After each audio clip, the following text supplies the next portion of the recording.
Good morning, this is Rashad Mitchell coming to you live from my YouTube channel as I continue on my part series, The Week That Was College Football History Review, the 1971 college football season. This is week 10 for November 13th, 1971. Let's get into it.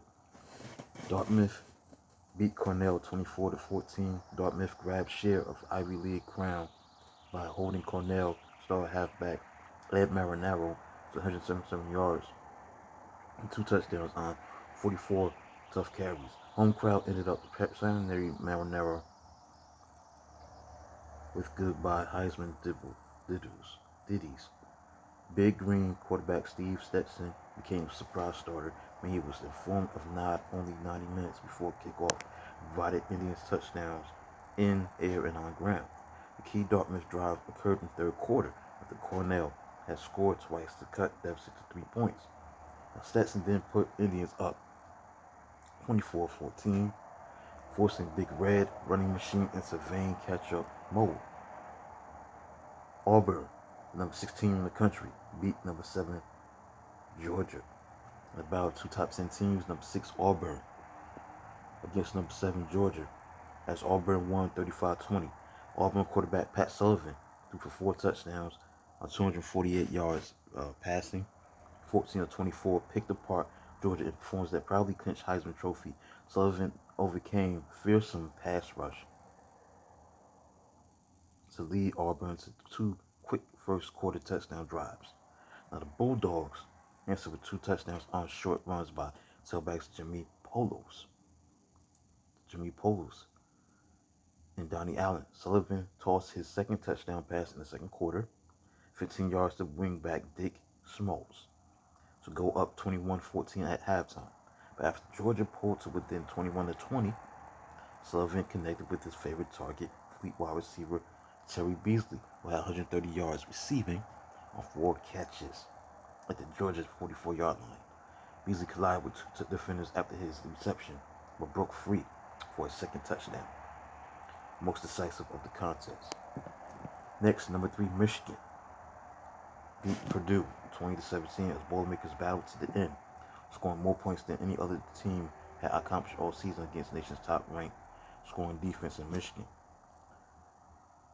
who did not secure its win until kicker Dana Coyne's 25-yard field goal flew through the uprights with 43 seconds left.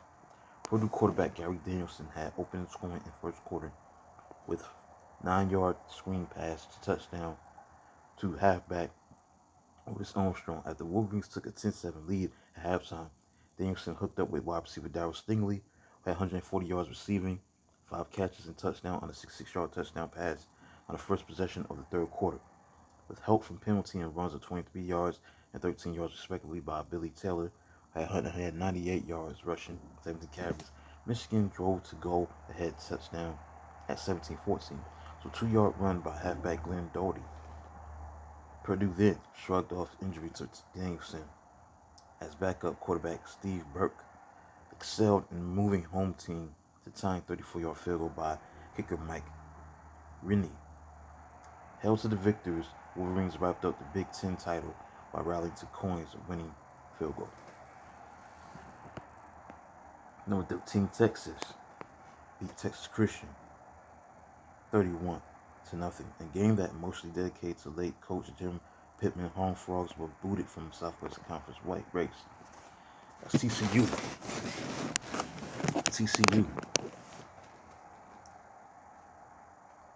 TCU looked to score first but missed second quarter field goal attempt. Quarterback Eddie Phillips then marched horns 80 yards to first of 2 touchdowns by fullback Dennis Ladd. Phillips went down with injured shoulder, but replacement quarterback Donnie Wigginton rushed for 60 yards and 2 touchdowns in the second quarter. Thanks to Texas' fine defense and long boots of punter Alan Lowry, Frogs were pinned in on end for most of the afternoon, crossing midfield only 3 times. Halfback Larry Harris led TCU ground game with meager 58 yards. Texas win ensured unprecedented 4th straight conference title. Number 15 Southern California beat number 19 Washington 13-12 after USC wide receivers Lynn Swan lost midfield fumble. Huskies fullback Pete Tagaris scored a 2-yard touchdown with 4:42 left in fourth quarter for a 12-10 lead. Now Washington coach Jim Owens then gambled for 2 points to avoid possibility of late field goal by Trojans. Now the twin conversion backfired when Huskies quarterback 76 Killer was stopped on a run pass option with 2:08 left.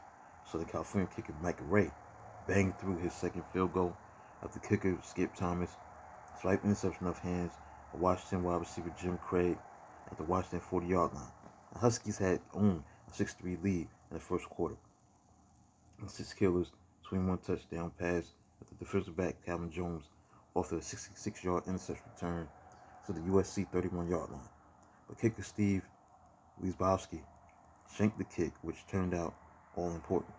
Next, Arizona State, number 9 team in the country, beat Wyoming with a score of 52-19. Arizona State exploded in the second half for 49 points. The Sun Devils secured their third straight WAC title with 18 straight conference wins. Trying 6-3 in the third quarter, Devils unleashed their stable of weapons. Arizona State scored on 2-point returns at 90 yards by wingback Steve Holden, 71 yards by halfback Woody Green, as well as 41-yard interception return by safety Prentice McCray.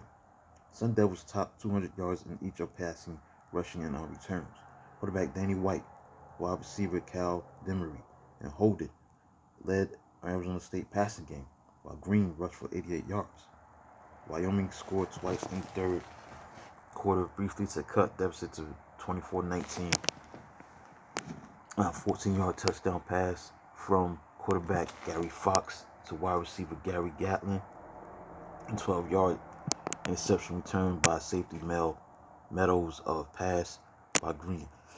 Green answered unfortunate interception with 2 touchdowns of own as Sun Devils romped to 28 unanswered points in the fourth quarter. And finally, Arizona beat Brigham Young 27-14, overcoming sloppy play. The Cougars drove deep into Arizona territory late in the fourth quarter with game tied 14-14, but quarterback Bill Gunnarsson lost fumble 1 of 10, crippling turnovers by BYU. The 2 downs netted -3 yards.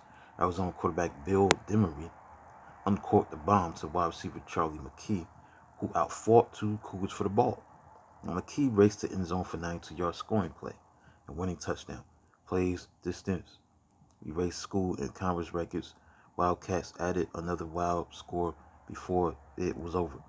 Safety Gray Boyd's 48-yard field goal, 48-yard return, a fumble returned by teammate quarterback Jackie Wallace after Wallace's second of 3 interceptions. Gunderson had come off bench to lead 2 scoring drives as Brigham Young grabbed 14-7 advantage on his 59-yard touchdown pass to wide receiver Golden Richards, a 31-yard touchdown run by fullback Dave Kuhn at 100 yards on 18 carries. Look at the AP poll as November 15th that concluded the week that was college football history review, the 1971 college football season. For week 10, November 13th, 1971, let's get into the November 15th AP poll. Number 1 was Nebraska, number 2, Oklahoma, number 3, Michigan, Alabama, number 4, number 5, Auburn, number 6, Penn State, number 7, Notre Dame, number 8, Georgia, Arizona State, 9, 10, Colorado, number 11, Tennessee, 12, Texas, Toledo, number 13, Louisiana State, number 14, number 15, Southern California, 16, Houston, 17, Arkansas, 18, Stanford, 19, Michigan State, Mississippi, number 20. So that concludes a look at the games that were played during November 13th, 1971, for week 10 of this week. That was played November 13th, 1971, college football history and review, the 1971 college football season, the week that was. Please like and subscribe and comment on the channel. Do avail. Smack to tomorrow. Till then, talk to you soon.